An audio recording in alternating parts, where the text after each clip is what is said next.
જગતગુરુ શ્રીમદ વલ્લભાચાર્ય મહાપ્રભુજીનો એક વિચાર, જેને આપણે બધા જ આજે પુષ્ટિ માર્ગના નામથી ઓળખીએ છીએ. મહાપ્રભુ શ્રી વલ્લભાચાર્યજીએ આ નામ નથી આપ્યું. મહાપ્રભુ વલ્લભાચાર્યજીએ આ સંપ્રદાયને બે નામ આપ્યા છે. એક ફિલોસોફિકલ આસ્પેક્ટ જેનું છે, જેને મહાપ્રભુજી વેદાંતની દ્રષ્ટિએ શુદ્ધાદ્વૈત બ્રહ્મવાદ કહે છે. અને બીજો વિચાર મહાપ્રભુજી આપ્યું કે આનું જે કંઈ આધ્યાત્મ છે, પુષ્ટિ માર્ગના ધર્મના આખા સ્ટ્રક્ચરને મહાપ્રભુજીએ વેદ, ભગવદ્ ગીતા, બ્રહ્મસૂત્ર અને ભાગવતજીમાંથી લીધા છે. એટલે એનો શબ્દ બ્રહ્મ સ્વરૂપે જો વિચાર કરીએ તો શુદ્ધાદ્વૈત બ્રહ્મવાદ નામ છે, પ્યોર નોન ડિવિનિઝમ. પણ એનું જે આધ્યાત્મ છે, મહાપ્રભુજી કહે છે કે મેં સંપૂર્ણ ભાગવતજીમાંથી લીધું. અને એ વિચારધારાને જે એક્ઝિક્યુટ કરવી હશે, ડે ટુ ડે લાઈફમાં એને રેલિશ કરવી હશે, જો એક રૂપ કરવી હશે, એક રસ કરવી હશે, તો મહાપ્રભુજી કહે છે કે એ બધું જ આખું માળખું મેં શ્રીમદ ભાગવતજીમાંથી લીધું છે. એટલે આ સંપ્રદાયનું એક નામ ભાગવત ધર્મ પણ છે. આ વિચારધારા ભાગવત ધર્મના નામથી પણ ઓળખાય છે. અને આપણે બધા જ સપથિકો છીએ.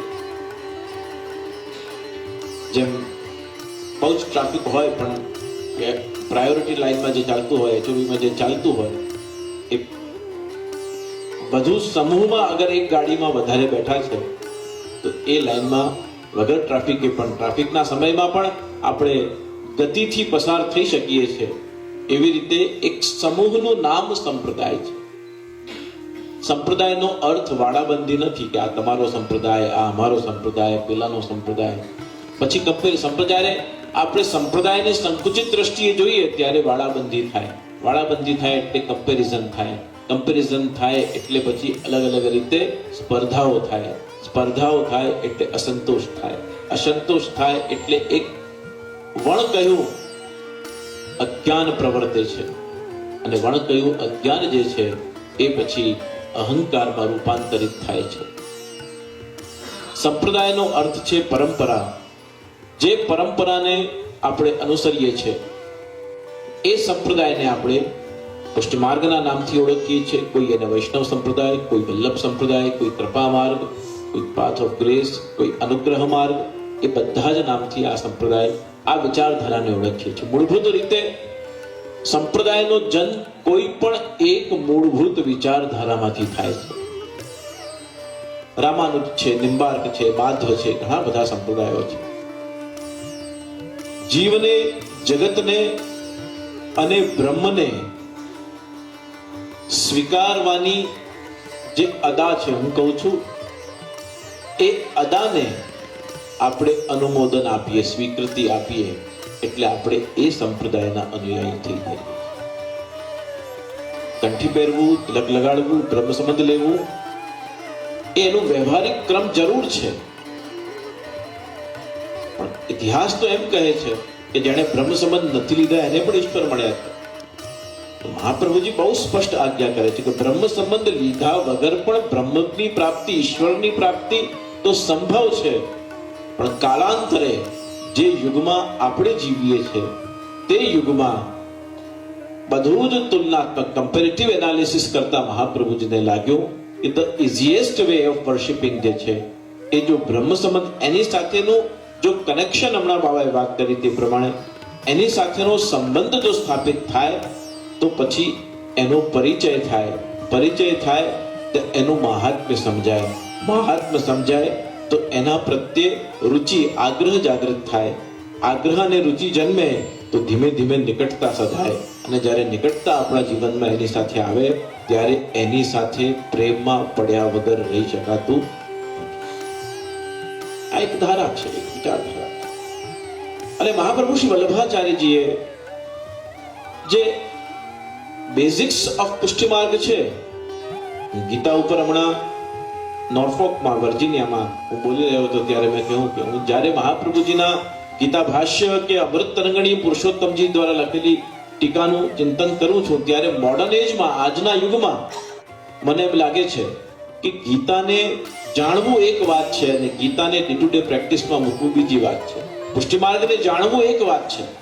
Yes, I know about this religion, I know about the philosophy of Vallabhacharyaji, પણ ડે ટુ ડે લાઈફમાં એને કાર્યાન્વિત કરવું હોય તો સાધન પરંપરાઓ તો છે જ આપણે ત્યાં, કે નામ લેવું જોઈએ, સેવા કરવી જોઈએ. આપણા બાબાએ સેવા ઉપર બહુ ભાવ આપ્યો કે સેવા કરવી જોઈએ, ધ્યાન કરવું જોઈએ, સ્મરણ કરવું જોઈએ, કીર્તન કરવું જોઈએ, દર્શન, આ બધું જ એના ઉપાયો તો ખુલ્લા જ છે.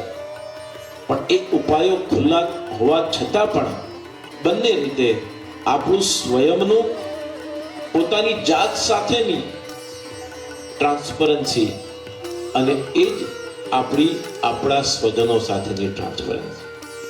પ્રોફેશનલ લાઈફમાં પણ જ્યાં સુધી આપણને લોયલ્ટી નહીં હોય, ડેડિકેશન નહીં હોય, ટ્રાન્સપરન્સી નહીં હોય, ઓનેસ્ટી નહીં હોય, પ્રોફેશનલ લાઈફમાં પણ આપણે ધારીએ એટલા સક્સેસ નથી થઈ શકતા. કારણ કે આ માનવીય ધર્મો છે, આ કોઈ વૈષ્ણવતાના ધર્મ નથી. અને મહાપ્રભુજીએ અમૃત તરંગણી તરીકે કે ગીતા ભાષ્યમાં કે જ્યાં જ્યાં આપણા પૂર્વ આચાર્યોએ ગીતા ઉપર ચિંતન કર્યું છે. મોડર્ન એજમાં વચ્ચે હમણાં ચાર્લી ચેપ્લિનને વાંચી રહ્યો હતો ત્યારે ચાર્લી ચેપ્લિનના 3 વાક્ય મને એવું લાગ્યું કે એણે ગીતા વાંચ્યા વગર ગીતાનો અર્થ કર્યો. પહેલી વાત ચાર્લી ચેપ્લિન લખે છે કે હે ઈશ્વર, એક પણ દિવસ મારો એવો ન જાય કે મારા કારણે કોઈના મુખ પર હાસ્ય ના આવે. I should be the reason. At least a person, કોઈ પણ એક વ્યક્તિના જીવનમાં મારા થકી એના મુખ પર હાસ્ય આવે એવું પ્રભુ એક પણ દિવસ મારું ન જાય. બીજી વાત ચાર્લી ચેપ્લિન લખે છે કે કસોટી તું ભલે કરજે મારી, પણ મારા થકી કોઈ અન્યને કષ્ટ ન પહોંચે એવી કાળજી રાખવાની બુદ્ધિ મને આપે. અને ચાર્લી ચેપ્લિન ત્રીજી વાત લખે છે કે પ્રભુ કષ્ટ આપે પણ ખરો, જો મને શરીર છે, જીવન છે અને કષ્ટ થાય તો પણ પ્રભુ મને રડવાનો અવસર એવા દિવસે એવી સ્થિતિમાં આપજે કે હું વરસાદમાં જઈને રડી શકું, કે વરસાદમાં જઈને હું રડું જેનાથી હું બિચારો ન બની જાઉં સંસારની દ્રષ્ટિ, મારી આંસુને કોઈ ન જોઈ શકે. અને ગીતાનો પ્રારંભ પર વિષાદ યોગથી થાય છે. અર્જુનની પરિસ્થિતિ અને એનો આજના યુગમાં જો જોઈએ તો બીજા 17 અધ્યાયનો ચિંતન ન કરીએ અને કેવલ વિષાદ યોગ ઉપર જો આપણે ચિંતન કરીએ, ઇટસેલ્ફ વિષાદ યોગ એક એવું વિલક્ષણ વિષય ગીતાનું છે કે જે આજના 21મી સદીના માનવી માટે તો એ વિષાદ એના જીવનનું અંગ છે. અર્જુનને તો કુરુક્ષેત્રમાં કુછ ઘંટો કે લીએ 18 દિવસ યુદ્ધ ચાલ્યું છે. એ 18 દિવસમાં ગીતા 1.5 કલાકમાં જ કહેવાય છે. અને એ ગીતા જ્યારે કહેવાય છે તે વખતે અર્જુનની પરિસ્થિતિમાં વિષાદ. અર્જુને કહ્યું સેનયોર ઉભયોર મધ્યે રથમ સ્થાપય અચ્યુત, હે અચ્યુત, હે નારાયણ, મારા રથને બંને સેનાઓની વચ્ચે જઈને તું સ્થાપિત કરજે. અને અર્જુનની રથ જ્યારે સ્થાપિત થયો ત્યારે એણે બધાને જ્યારે જોયા ત્યારે એને ફ્લેશબેકમાં એણે ટ્રાવેલ કર્યું અને પછી ધીમે ધીમે વિષાદ થવા લાગ્યો. મારે દ્રોણાચાર્ય પર બાણ ચલાવવું, ભીષ્મ પર બાણ ચલાવવું, ધૃષ્ટદ્યુમ્ન ઉપર બાણ ચલાવવું, કોણા ઉપર મારે બાણ ચલાવવું, અને વિષાદ થવા લાગ્યો.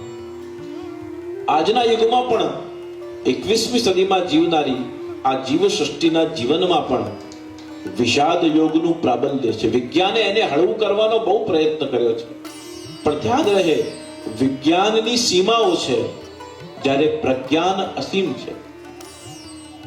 વિજ્ઞાનનો મતલબ છે કે જે science is always proven by experiments and પ્રજ્ઞાન is always filled by experience. અને એ બંને રીતે જો ગીતાનું ચિંતન કરીએ તો આજના યુગના વ્યક્તિની શરૂઆત જીવનમાં, ભૌતિક જીવનમાં, પછી આપણે વૈષ્ણવ હોઈએ ન હોઈએ, કંઠી પહેરીએ ન પહેરીએ, પણ એ આજના યુગમાં અધીરાઈ, ઇમ્પેશન્ટ હો, સહજ રીતે આજના યુગના વાતાવરણની દેન. બીજું સ્વાર્થ. આપણે ન્યુક્લિયર ફેમિલીમાં જતા જઈ રહ્યા છીએ. કદાચ 5-7 પેઢી પહેલા આપણા પૂર્વજો 70 માણસના કુટુંબમાં રહેતા હતા. ત્રીજું 21મી સદીનું પરિસ્થિતિ એવી આવી રહી છે કે જ્યાં વ્યક્તિનું કેવલ આઈ કેપિટલ 3 કેન્દ્રમાં આવી ગયું. અને ચોથી અવસ્થા એવી છે કે ધર્મને જાણતો હોય તો પણ અને ધર્મને ન જાણતું હોય તો પણ એના માટે પોતાના માટે જે લાભદાયક છે, ફાયદા કરનાર છે અને બીજા માટે અગર એ નુકસાનકારક છે તો આજનો 21મી સદીનો માનવ એને કરવામાં એને કોઈ પણ ખચકાટ થતો